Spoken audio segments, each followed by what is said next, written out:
সম্মানিত সুধীমণ্ডলী, আসসালামু আলাইকুম। আমার আজকের স্বরচিত কবিতা দিনের শেষে। দিনের শেষে তুমি আমার ক্লান্ত সাঁঝের বাতি, নীল কুয়াশায় চাঁদনি জাগা, হিম ঝরানো রাতি, মেঘলা আকাশ শ্রাবণ মাসে, শিশির কণা সবুজ ঘাসে, পলাশ বনে ফাগুন দিনের হাওয়ায় মাতামাতি, সারা জীবন দুঃখ সুখের গল্প বলার সাথী।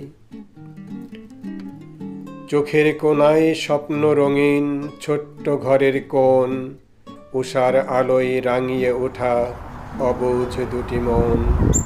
পাখির কুজন গাছের ডালে, উবাল হাওয়া রঙিন পালে, বুকের মাঝে ঘুমিয়ে থাকা একটি সবুজ বন।